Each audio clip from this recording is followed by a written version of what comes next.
Joining me is Liberal Foreign Affairs Parliamentary Secretary Rob Oliphant.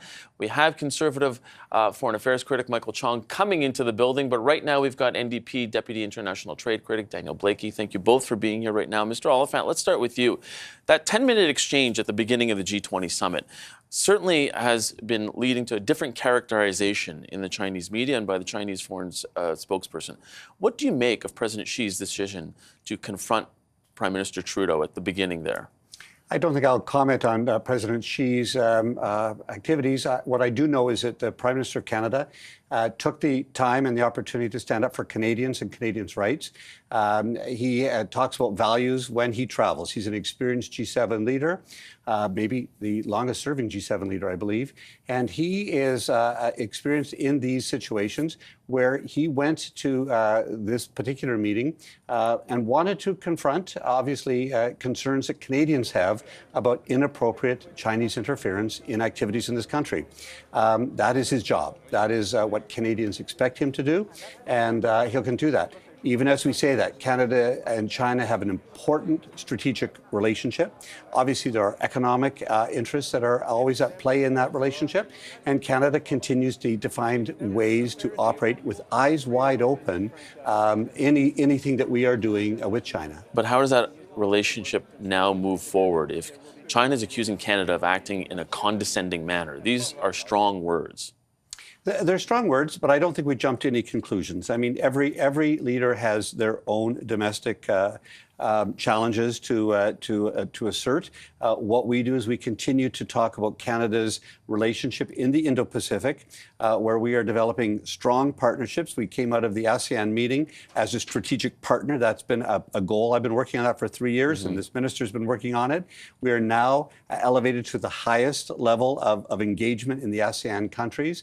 We continue to speak about human rights. We continue to speak about progressive trade agreements. We continue to speak about the ways that Canadian businesses can do a good business, but at the same time, we are mindful of Canadian values, Canadian stances on human rights. We'll continue to say them, and there's no apologies about that.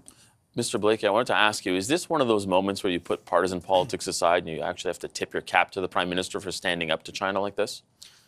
Yeah, I mean, I don't think there's anybody in Canada who hasn't sometimes felt that the Prime Minister can have an irritatingly condescending tone, but I don't think that's the issue here. It's not about the Prime Minister or his demeanor. It's about the issues between Canada and China.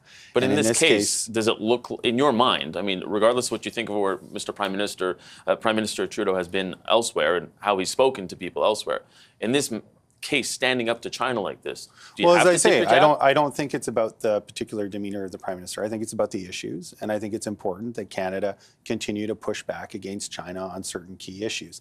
And I don't think it's reasonable to expect that the Chinese are going to like that, particularly not coming from a country who's had Liberal and Conservative governments for the last 20 or 30 years that have been really trying to cozy up to China and had very nice things usually to say about China. The Harper government signed a secret trade deal with China in order to try and attract more Chinese investment. The Chrétien government often went to China in order to encourage more investment. And in the early days of this government, we saw a lot of close relationships with the Chinese. And of course, that soured when Canada was put in a difficult position by the U.S. over the extradition of a Huawei executive. I think we're continuing to see some fallout of that. And I think, you know, if the Chinese want to be a world superpower, I don't think it's any question that has been their ambition. They need a thicker skin on whether they like the tone of this Prime Minister or that Prime Minister. What we need to be talking about are the issues, and the Chinese should expect that Canadian leadership are going to bring difficult issues into conversations with them. I think we actually need more of that, and we need to back it up economically by reshoring some manufacturing work and being less economically dependent on China. So in essence, is this the perfect time to pivot away from China now that we're seeing the relations at the point that they are, Mr. Blakey? I think Canada does need to be looking for other trade partners and to be doing more work at home. And that's something New Democrats have been saying for a long time, actually, because we've been worried about the kind of vulnerability that you have when a lot of your manufacturing leaves the country and goes somewhere else. That makes you very dependent on those other places. And I think China is acting, you know, with an attitude that suggests it's aware of its economic power with respect to Canada, and it expects a certain kind of deference that I don't think is appropriate for Canada to offer. We need to continue to push back against China and present strong messages on issues of human rights and other important issues. The issue of potential election interference here in Canada is a very grave issue, and that is certainly something the Canadian leadership should be speaking strongly to China about, whether the president there likes it or not. So, Mr. Oliphant, then is it up to Canada to make the first move, as China seems to be saying here? I think Canada and China have a difficult relationship right now, but it goes without saying that we can't ignore China. China is a major economic force in our world, and so what we have to do is enter into all our relationships with China, economic relationships, other relationships, find out places where we will need to challenge them on areas where we profoundly disagree. We will compete with them, but we want a level playing field, and we will cooperate with them on issues like climate change. We have to do that. Yeah. That is one of those things that Hate we to need cut you do. off, but we now finally have Mr. Chong in the seat here. We appreciate you being here. I wanted to ask you, in terms of what we're seeing now with the relation between Canada and China, is it up to Canada now to sort of reach out and try and make amends or repair this relationship, or are you happy with the way Canada now is maybe presented with an opportunity to pivot away from China? Well, absolutely not. It's not up to us to make amends in the relationship.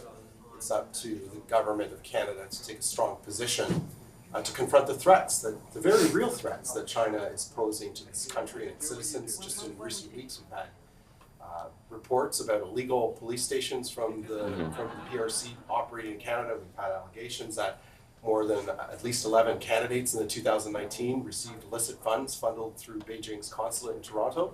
And we all know that in the last federal election, there was disinformation spread by proxies acting on behalf of Beijing on Chinese language social media platforms in this country. So we have to confront these threats and to make it clear to China that we won't tolerate this kind of interference on our own soil. And I wanted to follow up with you on this as well.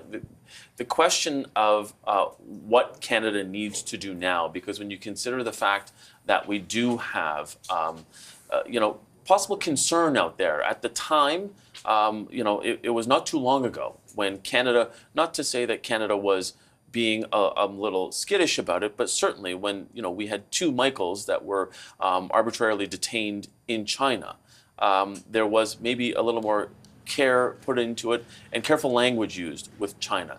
Do you think, Mr. Chong, at this point, that Canada needs to be careful of that, considering what China is capable of? Do we need to now sort of navigate this a little more gingerly going forward?